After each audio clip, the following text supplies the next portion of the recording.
அல்வாவுக்கும் ஆன்மீகத்திற்கும் மட்டுமல்ல, கோடைக்கால சுற்றுலாவிற்கும் சிறப்பு பெற்றது நெல்லை மாவட்டம். மேற்கு தொடர்ச்சி மலைத்தொடர்களில் ஊற்றெடுத்து அரிய வகை மூலிகைகளின் மருத்துவ குணங்களை பெற்று ஆண்டு முழுவதும் கொட்டிக்கொண்டிருக்கின்றன மணிமுத்தாறு மற்றும் அகஸ்தியர் அருவிகள். இதில் ஆனந்த குளியல் போடுவதற்காக மாநிலத்தின் பல்வேறு பகுதிகளிலிருந்தும் சுற்றுலா பயணிகள் குவிந்து வருகின்றனர். விண்ணோடு விளையாடும் முகில் கூட்டம், அதனை தொட்டுவிடும் உயரத்தில் மலை முகடுகள், பார்ப்பவர்களை மெய்சிலிர்க்க வைக்கும் இந்த இயற்கை எழில் கொஞ்சும் காட்சிகளை மணிமுத்தாறில் மட்டுமே பார்க்க முடியும். நெல்லைக்கு புகழ் சேர்க்கும் தாமிரபரணியின் கிளையாறாக திகழ்கிறது மணிமுத்தாறு. இதில் பாயும் தண்ணீரை தேக்கி வைப்பதற்காக கட்டப்பட்டதுதான் மணிமுத்தாறு அணை. இந்த அணையை தாண்டி மேலே சென்றால் கோதையாறு அணை, குதிலைவெட்டி வியூ பாயிண்ட், மாஞ்சோலை தேயிலை தோட்டம் போன்ற அழகுமிகு இடங்கள் நம்மை கொள்ளை கொள்ளும். இயற்கை எண்ணெயின் மடியில் பொதிகை மலையின் அடியில் அமைந்துள்ள இந்த இடத்தில் பல அடி உயரத்திலிருந்து கொட்டும் அருவியில் குளிப்பதற்காக கோடை காலத்தில் சுற்றுலா பயணிகள் குவிகின்றனர்.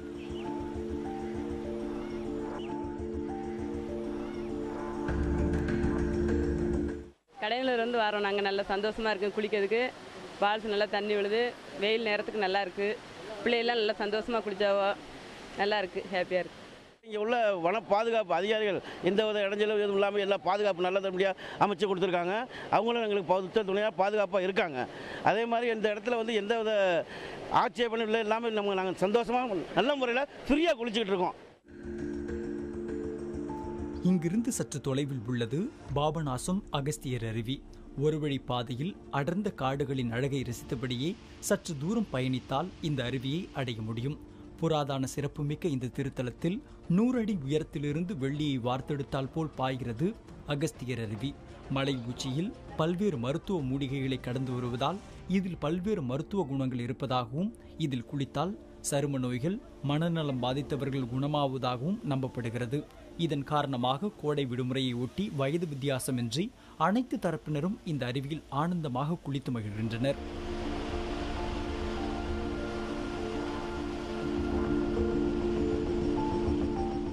+2 முடித்து லீவுக்கு வந்தேன். அடுத்த தடவையும் சந்தோஷமாக இங்கே வருவோம், நல்லா என்ஜாய் பண்ணோம், நிறைய இடத்துக்கு போனோம், இங்கெல்லாம் சுற்றி பார்க்க அழகாக இருந்தது. கோடைக்கால வெயிலில் இங்கே வந்து குளிக்கிறதுக்கு ரொம்ப இதமாக இருக்குது. எல்லா பக்கமும் தண்ணி இல்லாத நேரத்தில் பாபநாசம் அந்த அகஸ்தியர் அருவியில் எப்பவும் தண்ணி இருந்துகிட்டே இருக்குது. மக்களுக்கு நல்ல ஒரு குளிர்ச்சியான சூழ்நிலையை இந்த அகஸ்தியர் ஃபால்ஸ் தருது. ஃபேமிலியோடு குளிக்கிறதுக்கு ரொம்ப பாதுகாப்பானது. போலீஸ்காரங்க எப்பவும் இதாக இருக்காங்க, எந்த ஒரு பிரச்சனைனாலும் அவங்க வந்துடுதாங்க. லேடிஸ்க்கு பொறுத்தவரை முழுமையான பாதுகாப்பு இந்த அகஸ்தியர் ஃபால்ஸில் தான் இருக்குது. பொதிகை மலை உச்சியில் புறப்படும் தென்றலையும் அதன் அடியில் பாயும் அருவிகளையும் அனுபவித்து மகிழ மிக குறைந்த செலவுதான் ஆகிறது என்கின்றனர் சுற்றுலா பயணிகள். செலவு ஒன்றும் ஜாஸ்தி கிடையாது, ரொம்ப சிம்பிளான செலவு தான். டைமிங் ஆஃப் அவர்ஸ் வந்து ரொம்ப கம்மி தான். திருநெல்வேலியிலேருந்து 1 ஹவரில் வந்துடலாம், இங்கே செங்கோட்டையிலேருந்து 1 ஹவரில் வந்துடலாம். அந்த மாதிரி டைமிங் இருக்கிறதுனால குளிக்கிறதுக்கு ரொம்ப இன்பமாக இருக்குது. எந்த பிரச்சனையும் இல்லாமல் எல்லா மக்களும் சந்தோஷமாக குளிக்கிறாங்க. இப்போ தான் புதுசாக கல்யாணம் ஆகிருக்குது, குளிக்கிறதுக்கு நல்லா இருக்குது. ஃபேமிலியோடு வந்தோம், நல்லா சேஃப்டியாக இருக்குது, நல்லா குளிக்கலாம். கோடை நேரம் குளிக்கிறதுக்கு நல்லா இருக்குது. கிளைமேட் நல்லா அருமையாக இருக்குது, நல்லா ஜாலியாக குளிக்கலாம். குழந்தைகளை கூட்டு வரலாம், எந்த ஒரு பயமும் இல்லை. செலவு ரொம்ப கம்மி தாங்க, நல்லா அழகாக இருக்குது குளிக்கிறதுக்கு. நெல்லையிலிருந்து இந்த 2 அருவிகளுக்கும் சென்று வர ஒரு நபருக்கு அதிகபட்சம் 100 ரூபாய் தான் செலவாகிறது. சுற்றுலா பயணிகள் தங்கி செல்வதற்காக பல்வேறு கட்டணங்களில் அரசு தங்கும் விடுதிகளும் இங்கு உள்ளன.